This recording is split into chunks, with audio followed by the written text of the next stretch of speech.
तो स्टूडेंट ये है हमारा 9th क्लास का क्वेश्चन नंबर 10th हमारा हो गया था, 10 तक हो गए थे। अब हमारा 11 क्वेश्चन नंबर है। इसमें ध्यान से पढ़िए question. Let P and Q be points of trisection of A। मतलब जो P है, ठीक है, ये P है और जो Q है वो A और B के बीच में है। तो let P and Q be points of trisection of A B. और ट्राइसेक्शन का मतलब क्या हो गया कि इसका मतलब ये हुआ कि यहाँ से यहाँ तक की जितनी डिस्टेंस है, यहाँ से यहाँ तक की जो डिस्टेंस है और यहाँ से यहाँ तक की जो डिस्टेंस है, मतलब P से P तक की जो डिस्टेंस है, P से Q तक की जो डिस्टेंस है और Q से B तक की जो डिस्टेंस है वो बराबर है। हम इसको बोल सकते हैं 1:1:1, 1:1:1 के रेशो में है। इसका मतलब ये होता है ट्राइसेक्शन का मतलब। जैसे मिड पॉइंट अगर होता है तो दोनों का जो रेशो होता है वो 1:1 होता है, मतलब ए और क्यू के बीच में पी जो है वो मिड पॉइंट है, इसलिए इसका रेशो होगा 1:1। लेकिन ट्राइसेक्शन का मतलब क्या हो गया कि ए और बी के बीच के जो दो तीन हिस्से हैं, मतलब एक हिस्सा, दो हिस्सा, सेकेंड पार्ट और थर्ड पार्ट। तो ये फर्स्ट पार्ट है एपी, एक है एपी, उसके बाद में अगला है पी क्यू। तो ए पी और पी क्यू बराबर है। फिर P Q is equal to क्या है, तो P Q is equal to है Q Q P Q B. तो ये तीनों पार्ट जो है बराबर अगर है तो इसको बोलते हैं ट्राइसेक्शन।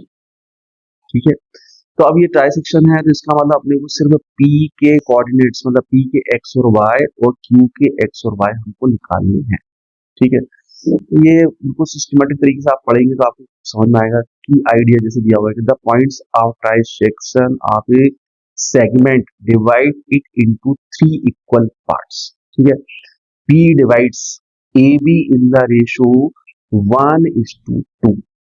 तो अगर P की बात करें और Q को भूल जाए, P की बात करें वो Q को भूल जाए, तो ए पी जो है वो उसका रेशो है 1 और P से B तक का रेशो हो जाएगा 1+1 मतलब 2, हो जाएगा 1:2। ठीक है, उसके बाद में अगर Q की बात करें, सिर्फ Q, इस Q की बात करें और P को भूल जाए, तो ए Q जो होगा वो होगा 2 और Q से B तक होगा 1। तो इसका रेशो होगा 2:1। तो इसका मतलब Q की अगर बात करें, Q जो डिवाइड कर रहा है ए बी को, Q जो है डिवाइड कर रहा है ए बी को, वो किस रेशो में डिवाइड कर रहा है, 2:1 के रेशो में।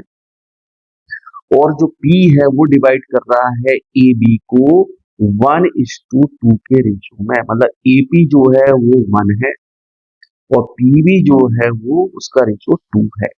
आई थिंक ये आपको अच्छे से समझ में आ जाना चाहिए, तभी आप ट्राइसेक्शन के क्वेश्चन कर पाए। ठीक है, तो हमें गिवन है, ये गिवन है, हमें गिवन क्या है, ए और बी पॉइंट्स के कोऑर्डिनेट्स हमको गिवन है। तो कोऑर्डिनेट्स ऑफ पी हम निकालेंगे। ठीक है, कोऑर्डिनेट्स ऑफ पी, तो P divides A be in the ratio 1:2। तो P जो डिवाइड है वो, ये जैसे मान लो A और B है और ये P है, Q को हम भूल जाए तो 1:2 के रेशो में डिवाइड होता है, 1:2, ये 1:2। तो AP और PB का रेशो हो जाएगा 1:2। अब यूजिंग सेक्शन फार्मूला यदि हम लगाएं, कौन सा फार्मूला, सेक्शन फार्मूला। एक होता है मिड पॉइंट फार्मूला, एक होता है सेक्शन फार्मूला। सेक्शन फार्मूले के लिए हम P का हम x और y अगर निकालें, किसका, P का x और y, इसका P का x और y यदि निकालें तो फार्मूला ये बनेगा कि P of x1 is equal to हो जाएगा, ये है 1, जैसे मान लो ये है 1 और ये B के कोऑर्डिनेट्स, इधर पे आएंगे E के कोऑर्डिनेट्स। ए के कोऑर्डिनेट्स है हमारे 4, 7 और बी के हैं 16, ठीक है, 4, 7 और 16, -2। तो अगर x निकाल रहे हैं हम, P पॉइंट का x यदि निकाल रहे हैं हम, x P पॉइंट का x यदि निकाल रहे हैं तो a पॉइंट का x देखेंगे और b पॉइंट का x देखेंगे। ठीक है, तो a पॉइंट का x हमारा है ना, तो इसको हम बोल रहे हैं x1 और इसको हम बोल रहे हैं x2। तो हमारा जो x1 है, x1, तो x1 यदि लेंगे, ठीक है, तो ये हो जाएगा हमारा जैसे ये 1 है, ये 1, तो 1 को हम मल्टीप्लाई करेंगे x2 से और 2 को मल्टीप्लाई करेंगे x1 से। ये फार्मूला बनेगा। 1 को मल्टीप्लाई करेंगे x2 से और 2 को मल्टीप्लाई करेंगे x1 से और बीच में आएगा प्लस का साइन और नीचे आ जाएगा 1 प्लस 2, मतलब जो रेशो होगा 1:2 है तो रेशो हो जाएगा 1 प्लस 2। आगे समझ में, अच्छे से इसको समझिए। हम निकाल रहे हैं जो जो पॉइंट P है उसका x निकालने के लिए हम क्या करेंगे, ये जो 1 है 1 को मल्टीप्लाई करेंगे इस वाले x2 से, देखो अपोजिट है यहां से ये और ये 2 को करेंगे x1 से, तो 1 को x2 से, 1 को x2 से और 2 को x1 से, इस तरीके से करेंगे और डिवाइड करेंगे 1 प्लस 2, ये हो गया 1 प्लस 2, जो रेशो था उसको सम करके उससे डिवाइड करें। अब बात करते हैं P का, हम y1 कैसे निकालें, P पॉइंट का, इस P पॉइंट का y1, तो यहाँ पर भी वही है, 1 को मल्टीप्लाई करेंगे ये जो y2 है उससे और 2 को मल्टीप्लाई करेंगे जो अपना, इसको मैं क्लियर कर देता हूँ थोड़ा सा, ये जो हो गया,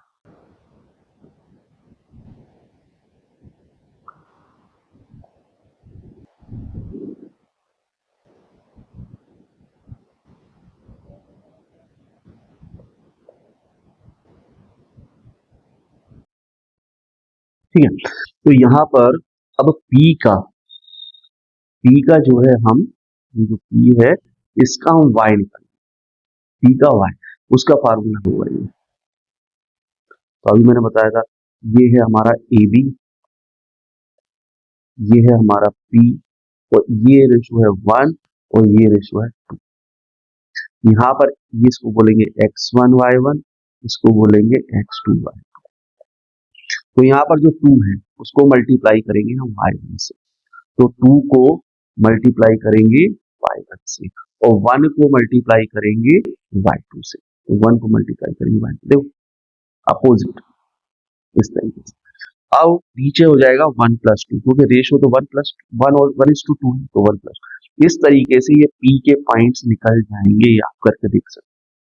तो P के पॉइंट्स आएंगे, आप इसको सॉल्व करेंगे तो P के पॉइंट्स आएंगे, P ऑफ x आएगा आपका 8 और P ऑफ y आएगा आपका, आई थिंक आपको समझ में, तो P पॉइंट्स के कोऑर्डिनेट्स हमको मिल गए। यहाँ पर P के कितने मिल गए हमको, 8, 4, ठीक है।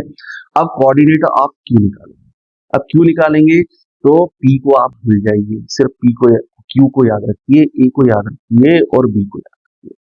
यहाँ पर ये जो रेशो हो जाएगा वो हो जाएगा 2 और यहाँ से यहाँ तक का रेशो हो जाएगा 1, तो ये हो जाएगा 2:1, 2:1। तो अब Q का x1 यदि हम निकालें तो आ जाएगा ये 2 है ना, ये 2 है, जैसे मान लो मैं इसको क्लियर करता हूँ, इससे इसको अपन क्लियर करते हैं, ये हो गया हमारा, ठीक है। अब हम बात कर रहे हैं Q की, तो ये जो है 2 ये हो जाएगा हमारा, ये हमने लाइन डाली, ये हो गया, ये हो गया और ये Q है और ये A है और ये B, तो ये रेशो हो गया 2:1, ठीक है। और यहाँ पर ये 1 को इधर वाले x1 और y1 से मल्टीप्लाई कर, 2 को इधर वाले से मल्टीप्लाई कर, तो ये हो जाएगा हमारा x1 y1, ये हो जाएगा हमारा x2 y2।